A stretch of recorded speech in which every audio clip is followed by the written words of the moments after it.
Head televaatajad, me oleme Kadrioru pargi kõrval härra Arnold Rüütli töökohas ja vestleme täna nende mõtetest, nende suveplaanidest ja vaatame, kuhu meid see vestlus täna veel viib.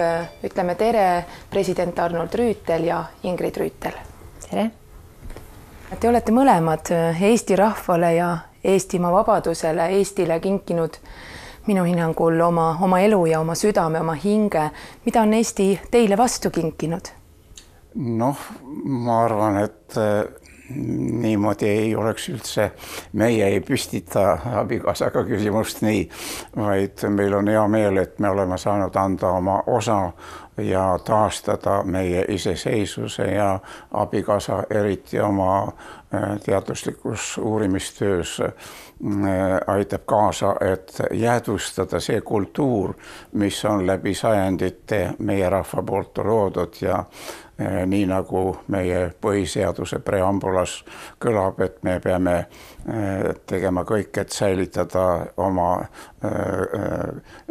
keel ja kultuur ja need põhitõed, mis on ühiskond oma eksistentsi vältel suutnud luua. Proua Ingrid, teie süda ja hing on ka Eestimaale väga palju kinkinud. Ka äsja tulete te CD Plaadi esitluselt. Rääkige, kuidas te sellele rajale jõudsite, et säilitada see, et meie väärtused, meie esivanemate pärandit tulevastele põlvedele edasi anda? No see algas sellest, et ma läksin ülikoolis õppima rahvaluulet, spetsialiseerusin rahvaluulele. Läksin õppima eesti keelt ja kirjandust ja eriala oli siis rahvaluule. Ma oleks võib-olla läinud arheoloogiasse, kui see oleks siis olnud, aga seda eriala siis ei olnud. Mind nagu see esivanemate kultuur ja vanad asjad ja ajalukku on alati huvitanud. Ja sealt siis see tuli juba esimesel kursusel, võeti mind kaasa viise noodistama Kihnu, Ruhnu ja Setumaale, kus siis rahvalaul ja üldse see elulaad oli veel küllalt elav Kihnus ja Setumaal just. Ja see oli minu jaoks väga põnev ja sealt see kõik algas. Kui palju on säilinud ja kui raske see töö on koguda kokku esivanemate pärandit ja nendest kogumikke koostada? No meil on teatavasti väga suur rahvaluulearhiiv, Eesti rahvaluulearhiiv, kus ma ka praegu töötan osalise koormusega ja juba hurda ajal oli meie Eesti rahvaluule kogu üks suuremaid maailmas. Praegu ma enam ei julgeks seda öelda, sest igal pool on nüüd tänu tehnikale palju jäädvustatud. Aga meil on suur rahvaluule kogu ja kogu aeg on sinna lisatud uut materjali ja ka mina juba esimestel rahvaluule, nagu ma ütlesin, õpinguaastatel juba saadeti mind praktika korras rahvaluulet koguma.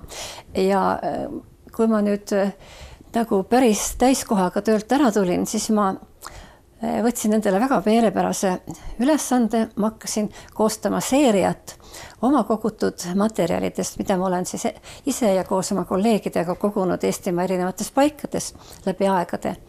Selle seeria nimi on, mis on jäänud jälgedesse, see on tsitaat värss ühest vanast rahvalaulust.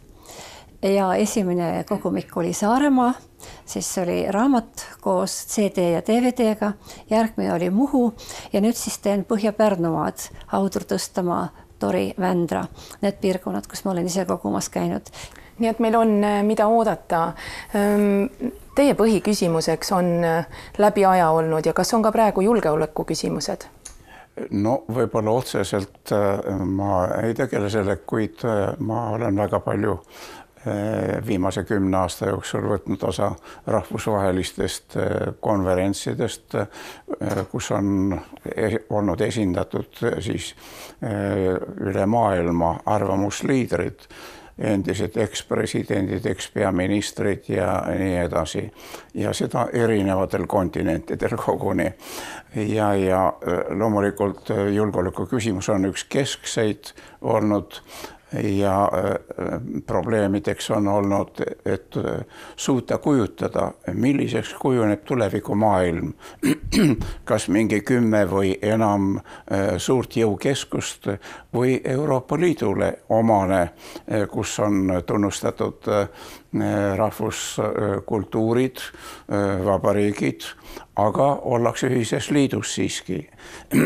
Ja ma isiklikult leian ja ma oma kõigis ettekannetes olen ka väljendanud seda seal, et õigem on niisugune lähenemisviis ja samal ajal suuta üksteisega suhelda nii, et me ei oleks mitte mingil määral ohtlikud üksteisele, vaid suhtleksime rahvusvaheliste reeglite järgi, mis on seatud Ühinenud Rahvaste Organisatsiooniga, eks ole, ja täidaksid need. See oleks võib-olla tuleviku maailmale kõige õigem olevat.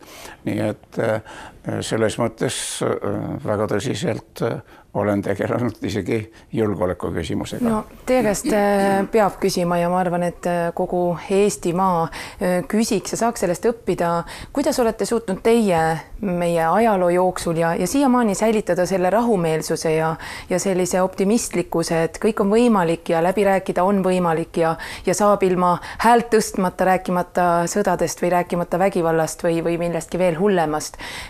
Olete terve elu olnud rahumeelne?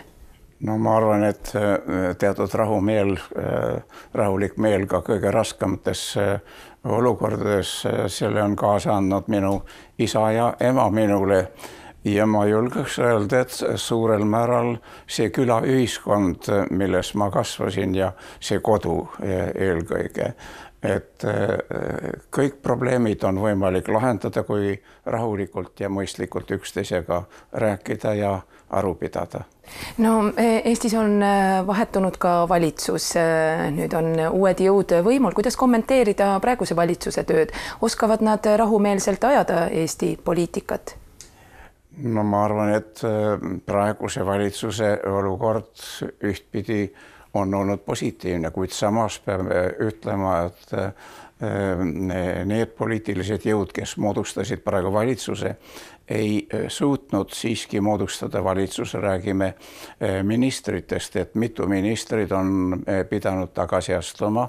Nii et see räägib sellest, et millist väljendit kasutada, kas ei olnud nendel inimestel küllaldast elukogemust, et nii vastutusrikkale kohale, nagu on ministri koht, mis peab vedama konkreetset eluvaldkonda, räägime ükskõik kultuurist, majandusest, loodusest või mingisugusest teisest valdkonnast.